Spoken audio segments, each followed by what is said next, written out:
तो जो graphical definition हमने फंक्शन की पढ़ी, उसी बिहाफ के ऊपर सबसे पहले मैं कुछ क्वेश्चंस आपसे पूछने जा रहा हूं, आपको जवाब देना है कि कौन सा ग्राफ जो है वो वास्तव में किसी फंक्शन को रिप्रेजेंट कर भी रहा है कि नहीं कर रहा है, ये आपको आइडेंटिफाई करना है। मैं कुछ एग्जांपल्स लूंगा, बहुत ही ध्यान से देखना, मजा आना चाहिए आपको। Example number 1,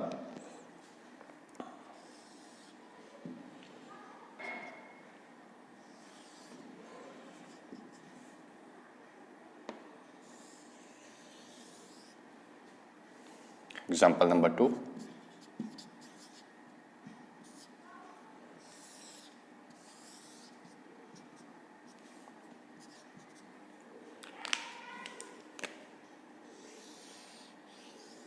example number 3,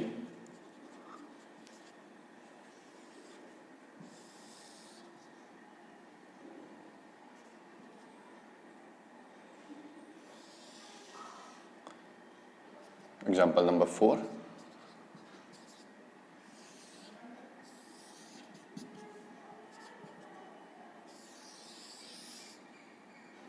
example number 5,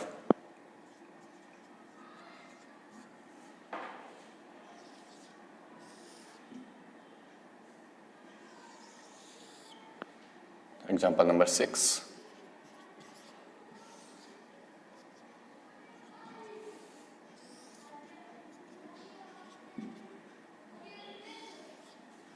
example number 7,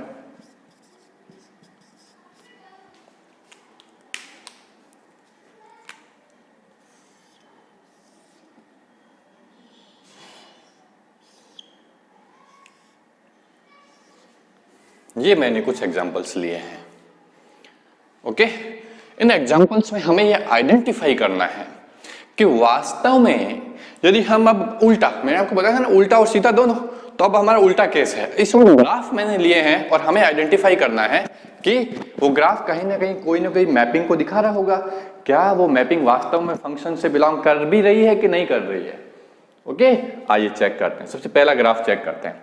तो ग्राफ को फंक्शन के रूप में चेक करने के लिए बस मैंने आपको केवल एक ही इंपॉर्टेंट बात बताई, इनपुट को हमें, डोमेन को हमें x मानना है और कोडोमेन को हमें y मानना है, और हमें देखना है कि एक इनपुट के ऊपर, डोमेन के एक एलिमेंट के ऊपर यूनिक इमेज है कि नहीं है। आइए चेक करते हैं।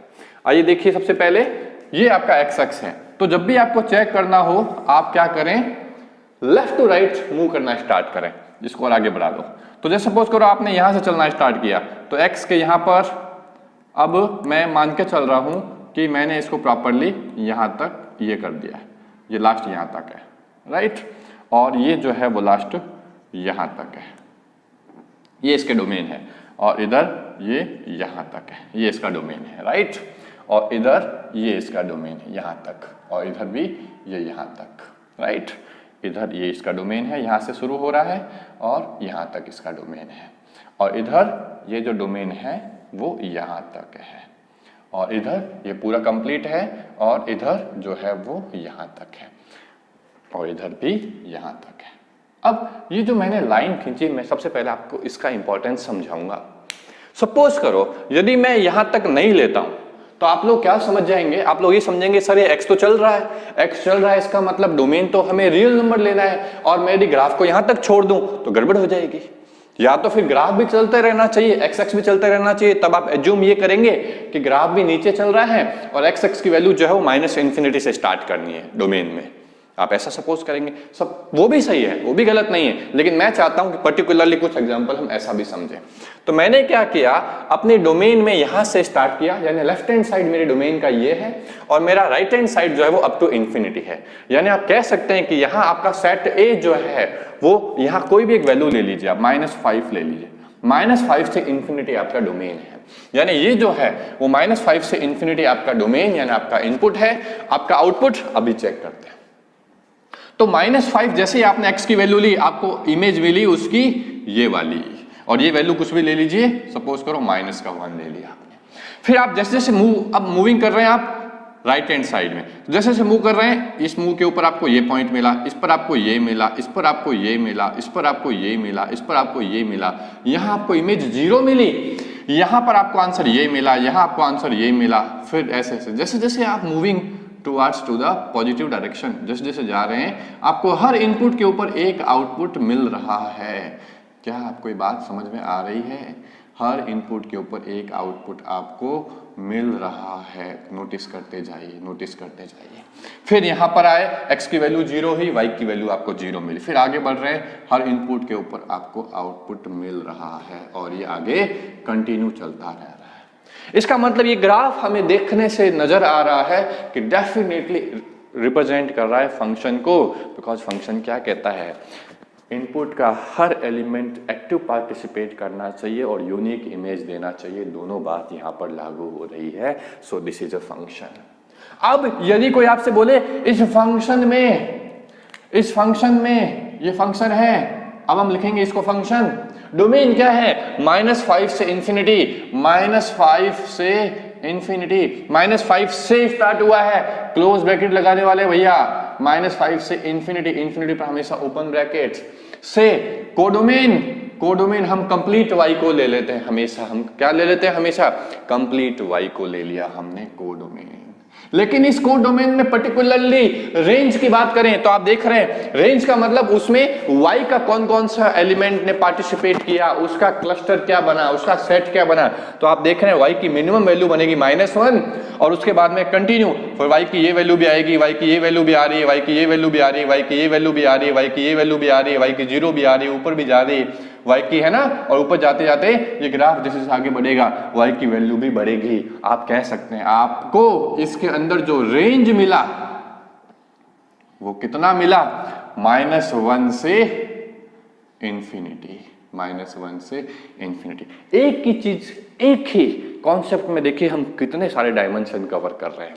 हमने यहाँ फंक्शन की डेफिनेशन भी लगानी सीख ली, हमने डोमेन को बनाना सीख लिया, हमने कोडोमेन को बनाना सीख लिया और कोडोमेन में से हमने रेंज को एक्सट्रैक्ट करना सीख लिया।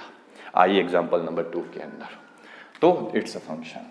नाउ क्या ये फंक्शन है? इसके लिए मैं क्या करने जा रहा हूं, इधर मैंने वैल्यू ले ली -3 और इधर ले ली मैंने 3, यहां ले लिया मैंने 0 और यहां ले लिया मैंने सपोज करो 5, ये ले लिया।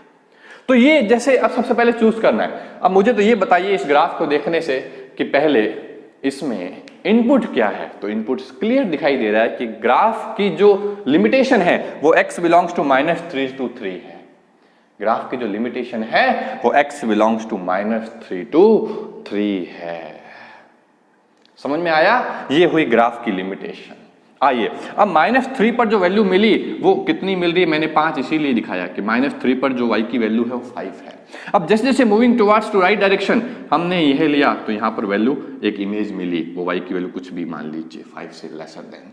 सिमिलरली फिर आगे जाएंगे, फिर एक वैल्यू, फिर आएंगे, फिर एक वैल्यू, फिर आगे आएंगे, फिर वैल्यू, फिर वैल्यू, फिर वैल्यू, फिर वैल्यू, फिर वैल्यू, फिर वैल्यू, फिर वैल्यू, फिर वैल्यू, कंटिन्यू करते करते करते करते हर एलिमेंट पार्टिसिपेट कर रहा है x का इस इन 2 पॉइंट्स के बीच में, और हर एलिमेंट पार्टिसिपेट करके यूनिक इमेज दे रहा है एज अ y। इसका मतलब ये ग्राफ भी किसी फंक्शन को डिनोट कर रहा है। एंड वो फंक्शन यदि मैं डिजाइन करूं तो बताइए डोमेन क्या हो गई? -3 से 3। हमेशा लोअर से अपर हम लिखते हैं और इनक्लोज ब्रैकेट का मतलब आप समझते ही हैं कि पर्टिकुलर दैट पॉइंट से वो कार्य होना स्टार्ट हो गया है। यानी -3 से फंक्शन बनना स्टार्ट हो गया था, 3 तक फंक्शन ये बन रहा है। नाउ अब आप, मैंने वो क्या बताया, कोडोमेन के रूप में आप कंप्लीट वाई ले लीजिए। आपकी इच्छा है कंप्लीट वाई भी ले सकते हैं और साथ साथ में, लेकिन एटलीस्ट आपको रेंज तो लेनी ही पड़ेगी। ये मैंने आपको फंक्शन के डेफिनेशन में बताया था। और यहाँ रेंज क्या हुई? रेंज मतलब हमें वाई पे आउटपुट क्या मिला, करस्पॉन्डिंग इनपुट। तो -3 से करस्पॉन्डिंग इनपुट के ऊपर आप देखेंगे कि कोई भी पॉइंट उठाएं तो y की जो वैल्यू आ रही है वो इन बिटवीन 0 to 5 आ रही है। तो यहाँ आपको एटलीस्ट 0 to 5 को लिखना ही पड़ेगा। उससे बड़ा आप कुछ भी लिख सकते हैं, वो आपका कोडोमेन बन जाएगा। तो सपोज करें मैंने r लिख दिया है और इस r के अंदर जो रेंज हो गई है वो कितनी हो गई है? 0 to 5। I think clear. तो it's also function. Number 3 function है, काम करते हैं। इसको लिखते हैं -1, इसको लिखते हैं 1, इसको लिखते हैं 1, दैट इज 0।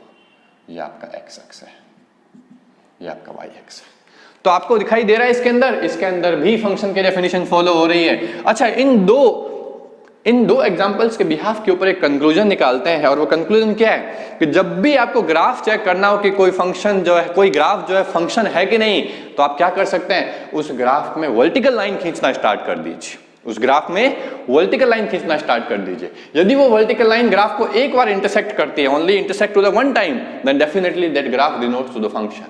अब इस ग्राफ में आप क्या करें, वर्टिकल लाइन खींचना स्टार्ट कर दीजिए। यहां से ये तो पहली लाइन है, ये खींचिए, ये वर्टिकल लाइन खींचना स्टार्ट कर दीजिए। ये vertical line parallel to y axis, ये खींच दी।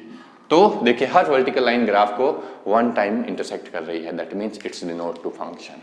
मतलब क्या, ये मैंने क्यों बोला वर्टिकल लाइन? वर्टिकल लाइन का मतलब होता है कॉरस्पॉन्डिंग इनपुट के ऊपर आउटपुट, जहां इंटरसेक्ट हुआ वो आउटपुट, जहां एक्स एक्स को इंटरसेक्ट हो रहा है वो आपका input, input output, input output, input output, input output, input output, input output, it's called as function. ये भी फंक्शन है। अब यदि डोमेन बोले तो डोमेन कितनी है इसकी डोमेन कितनी है, -1 से 1 है बॉस, कंप्लीट। ये भी एक इंटरवल होता है, इट्स कॉल्ड एज इंटरवल। इसके ऊपर भी यदि आपको कोई कंफ्यूजन है तो मैं जरूर बताऊंगा आपको। It's called as interval from -1 to 1। Lower part हमेशा लेफ्ट साइड में, राइट, और हायर पार्ट हमेशा राइट साइड के अंदर। पर्टिकुलर किसी पॉइंट से स्टार्ट होगा तो क्लोजर ब्रैकेट, इसको बोलते हैं क्लोज ब्रैकेट, और यदि ठीक उसी पॉइंट से आगे से स्टार्ट होगा और वो पॉइंट इंक्लूड नहीं होगा तो वहां लगाएंगे ओपन ब्रैकेट, स्मॉल ब्रैकेट। तो ये हुआ डोमेन। यहां रेंज क्या हुई, यहाँ रेंज हुई y की वैल्यू जो मिल रही है वो 0 से 1 मिल रही है। ध्यान से देखते जाइए, आराम से, बिल्कुल अच्छे से समझ में आएगा। नाउ सिमिलरली इस एग्जांपल को देखिए, ये आपका x और y है, इधर लिख देता हूँ -1 1 और ऊपर 1 and -1 as per the y as per the x। अब यहाँ आप फिर ग्राफ को चेक करना है कि फंक्शन के रूप में है कि नहीं। ये आपने वर्टिकल लाइन खींचनी स्टार्ट कर दी तो it's not a function. Why not function? Because एक इनपुट के ऊपर 2 आउटपुट वो फंक्शन कभी नहीं देता। मैपिंग के रूप में सोचिए, एक इनपुट है और वो 2 से बॉन्डिंग बना रहा है, फंक्शन नहीं होगा boss, it's not a function. फिर देन अब आगे बढ़ते हैं। जैसे ये कंप्लीट हुआ, नाउ नंबर 5 क्या फंक्शन है? देखने से लग रहा होगा कि एक वर्टिकल लाइन को अब मैं सीधा कर रहा हूं, it's a function. Domain range भी समझ जाएंगे, आगे और पढ़ेंगे, क्यों नहीं समझेंगे। इसकी जब फंक्शन ही नहीं है तो डोमेन रेंज डिफाइन नहीं करेंगे। ये फंक्शन है, डोमेन रेंज डिफाइन करेंगे। डोमेन क्या नजर आ रहा है आपको? डोमेन क्या नजर आ रहा है? मान लो ग्राफ उधर भी आगे तक चल रहा है तो पूरा complete x x all real number, और रेंज भी कंप्लीट वाई एक्स हो जाएगा यदि मैं इसको और आगे बढ़ा दूंगा तो। नाउ सिमिलरली ग्राफ नंबर 6 क्या आपको नजर आ रहा है? Graph number 6 as a function नजर आ रहा है, मुझे तो नजर आ रहा है, बताइए क्यों? वर्टिकल लाइन खींचेंगे तो ओनली 1 टाइम इंटरसेक्ट करेगा। Now graph number 7 vertical line खींचेंगे तो 1 लाइन इंटरसेक्ट करेगा, इज आल्सो द फंक्शन। यानी हमने ये 7 एग्जांपल्स जो लिए, इसमें हमने ये देखा कि वास्तव में कौन सा फंक्शन है और कौन सा फंक्शन नहीं है। एक फंक्शन को ग्राफ से, ग्राफ को फंक्शन से हमें जो है पहचानना, आइडेंटिफाई करना आना चाहिए कि दोनों के बीच में रिलेशन क्या है। I think you got it properly now. अब मैं इसी को थोड़ा सा पॉज करके देखिएगा। हर फंक्शन में आपको डोमेन रेंज निकालनी है जहां यदि वो फंक्शन होता है तो। नाउ आगे आते हैं। जैसे ये कंप्लीट हुआ हमारा पोर्शन, अब हम पर्टिकुलरली हमने फंक्शन के डेफिनेशन को ग्राफ पर अप्लाई करना सीख लिया है, और जब सीख लिया है तो नाउ अब हमारा जो नेक्स्ट पोर्शन है वो होगा types of function. Now our next topic is types of function. Types of functions, इसमें हम बहुत सारे टाइप्स पढ़ेंगे फंक्शन के, और फिर हम कंप्लीट फंक्शन के टाइप, ये हमारा एक लंबा टॉपिक चलेगा बिकॉज इसके अंदर हम ग्राफ भी करने वाले हैं, तो मजा आएगा आपको। नाउ सबसे पहले number 1 constant function. Constant function Hindi में बोलते हैं नियत फलन। ये कांस्टेंट फंक्शन क्या होता है? जैसा कि नाम आपके सामने है, जैसा कि नाम आपके सामने है, और जैसा कि मैंने एग्जांपल्स आपके सामने लिया था कि कांस्टेंट फंक्शन है तो कहीं ना कहीं इमेज जो होगी वो सभी डोमेन के, for the each element of the domain the output will be same, that called as constant function. तो यदि मैं उसका ग्राफ बनाना चाहूं तो आप सीधा ग्राफ बना सकते हैं, ये आपका x और ये आपका y, ये मैंने सपोज करें ग्राफ बना दिया और ये कोई भी एक वैल्यू ले ली, c ले ली। ध्यान से देखिएगा, इसका मतलब ये जो ग्राफ बनाया वो मैंने सपोज करो f नाम के फंक्शन का बनाया, वहां पर इनपुट आपका x है और आउटपुट एज अ c है, तो आप यहां इसको क्या लिखने वाले हैं, fx इक्वल टू c। बताइए लिखने वाले हैं कि नहीं है। और बहुत सुंदर काम करेंगे हम, बहुत सुंदर, हम यहां बताएंगे कि यहाँ x जो है वो कंप्लीट रियल नंबर है, तो आगे सिंबल जो भी इस्तेमाल करेंगे, for every value of x belongs to r। ध्यान से देखिए क्या लिख दिया हमने, क्या लिख दिया हमने, लिख दिया, बहुत सारी चीजों का इस्तेमाल किया। सबसे पहले ग्राफ ड्रॉ किया, वो ग्राफ हमने एज पर द डेफिनेशन ऊपर लिखा है constant, constant function, that means name as per the output. उसके बिहाफ पर हमने कांस्टेंट फंक्शन का ग्राफ ड्रॉ किया कि भाई इमेज हमेशा कांस्टेंट होनी चाहिए, उस इमेज की वैल्यू c ले ली, 0 रखेंगे तो भी c, 1 रखेंगे तो भी c, हाफ रखेंगे तो भी c, 5 रखेंगे तो भी c, 2 रखेंगे तो भी c, -5 रखेंगे तो भी c, यानी हर कुछ भी रखूं तो वेरी कर रहा हूं, इनपुट को वेरी कर रहा हूं तो मैंने x इस्तेमाल किया, ओके। और मैंने आगे लिख भी दिया कि हाँ जो x है वो रियल नंबर का एलिमेंट है और उन सब के ऊपर आंसर आ रहा है c। I think you got it properly, okay. मेरे हिसाब से शायद आपको समझ में आया होगा, ठीक है। अच्छा, वन मोर इंपॉर्टेंट थिंग, कुछ ऐसा लिखेंगे, कुछ इसको ऐसा भी लिखेंगे। अब आप देख पा रहे हैं कि जो c है वो एज ए y के ऊपर प्लॉट होता है, यानी इसका जो आंसर है वो y के रूप में ऑब्टेन हो रहा है, यानी हम इस चीज को y भी लिख सकते हैं, y इक्वल टू c। कोई कंफ्यूजन नहीं होना चाहिए। तो यहां से हमने इन दोनों से एक बात सीखी, और वो क्या कि y इक्वल टू fx हम लोग फंक्शन के अंदर लिख सकते हैं, y इक्वल टू fx हम फंक्शन में लिख सकते हैं, बिकॉज x इनपुट के रूप में काम करेगा, उसका जो रिजल्ट होगा वो आउटपुट के रूप में काम करेगा, तो हम लिख सकते हैं y इक्वल टू fx। तो इन तीनों चीजों का कॉम्बिनेशन आपको समझ में आना चाहिए। मैं कुछ भी कर सकता हूं सवालों में, आपको यदि समझ में अच्छे से आता है तो आप भी अप्लाई करना सीख जाएंगे बहुत जल्द। नाउ आगे बढ़े हम, हमारा सेकंड पोर्शन जो है, second portion linear function, linear algebraic function. आप जानते हैं कि लीनियर एल्जेब्रिक फंक्शन एक प्रकार से स्ट्रेट लाइन होती है।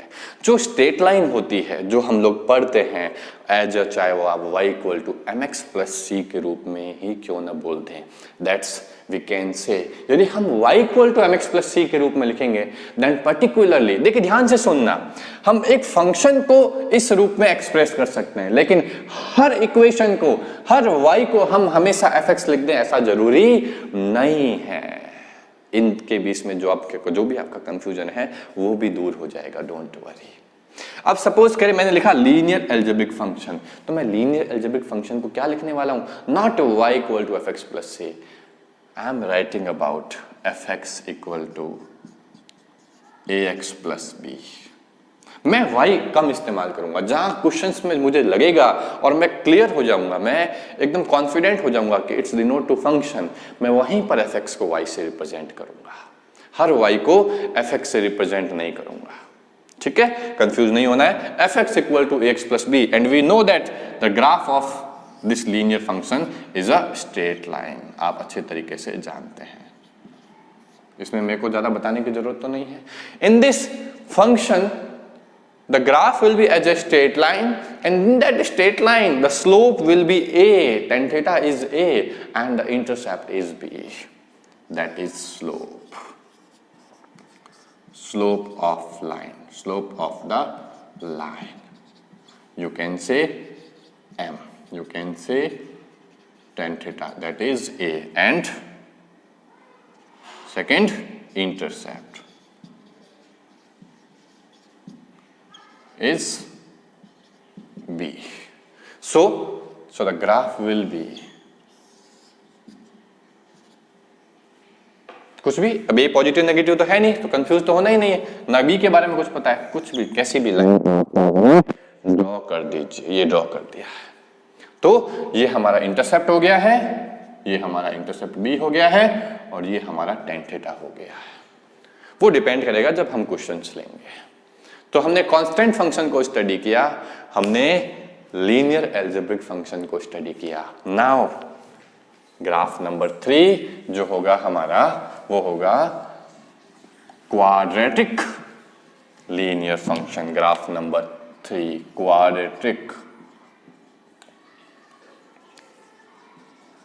Quadratic algebraic function. Quadratic algebraic function आप सभी जानते हैं क्या आने वाला है, पैराबोला आने वाला है। You all know about that. The quadratic algebraic function will be the parabola. तो इस पैराबोला में हम कुछ बेसिक पार्ट से स्टार्ट करेंगे। जैसे for suppose number 1 y square equal to 4ax। आप सभी जानते हैं, स्टडी किए हुए हैं, y square equal to 4ax। अब ध्यान से देखना, ये मैंने इक्वेशन लिखी, मैंने फंक्शन नहीं लिखा। अब सपोज करो मैं इसका ये ग्राफ बना देता हूं, ये x एंड ये y square equal to 4ax मैंने पैराबोला का ग्राफ बना दिया है, मैंने फंक्शन में रिप्रेजेंट किया ही नहीं। आप खुद सोचिए क्या ये फंक्शन है? क्या ये फंक्शन नहीं है, because if we draw a vertical line, then this vertical line intersect to the graph at 2 points, this point and this point. That means that value, we can say that element of x has a 2 image. That is not possible in function. That means this is not a function. ये function नहीं है। अब यदि हमें इसको function में represent करना है तो ध्यान से देखिएगा मैं क्या करने वाला हूं। हमें या तो इस वैल्यूज को हटाना होगा या इस वैल्यूज को हटाना होगा। हम क्या करने जा रहे हैं, y square equal to 4x को हम लिखने जा रहे हैं y equal to plus minus root 4x। अब खुद नजर आ गया होगा कि प्लस माइनस x से कोई भी वैल्यू रखूंगा, यहां पर y की 2 वैल्यूज मिलेगी, जो कि संभव नहीं है। Now for the function suppose करें, लेट y इक्वल टू हमने ले लिया रूट 4ax। दैट मीन्स अब हम y को लिख सकते हैं fx equal to 2 root ax, that is the positive part. Now our graph will be this and that represent to the a function. ये हमारा एक फंक्शन हुआ, तो कंफ्यूजन तो बिल्कुल भी नहीं होना, ये हमारा फंक्शन हुआ। सिमिलरली सेकेंड, यदि मैं ऐसा कैसा दूसरा पार्ट ले लूं, y square equal to minus 4ax, y square equal to minus 4ax, y square equal to minus 4ax। तो आप सभी इसका ग्राफ जानते ही हैं, इसका ग्राफ हो जाएगा ये वाला। तो क्या ये भी फंक्शन को रिप्रेजेंट करेगा? नहीं, हमें यहां पर भी क्या करना होगा, मान लीजिए इसको हमने कैंसिल आउट कर दिया, तो हमारी ये वैल्यू बची। That means we have to take y equal to minus 4ax under root 4ax represent to that parabola। तो कंफ्यूजन नहीं होना है। अब कोई सोच रहे होंगे रूट के अंदर माइनस कैसे आ गया? अरे दिक्कत ही नहीं है, बिकॉज ग्राफ के अंदर जो इनपुट है वो x खुद नेगेटिव है, और नेगेटिव नेगेटिव मल्टीप्लाई होकर पॉजिटिव बनेगा ही बनेगा। So function will be realistic manner, वो हाइपोथेटिकल या इमेजिनरी नहीं बनेगा। तो ये हमने देखा कि क्वाड्रेटिक इक्वेशंस के अंदर हम यदि ग्राफ देखें तो एज ए फंक्शन के रूप में हम उनको ऐसे पढ़ेंगे। नाउ नेक्स्ट क्लास के अंदर हम क्वाड्रेटिक अलजेब्रा को ही और कंटिन्यू करेंगे और बाकी फंक्शंस को लेंगे। Thank you.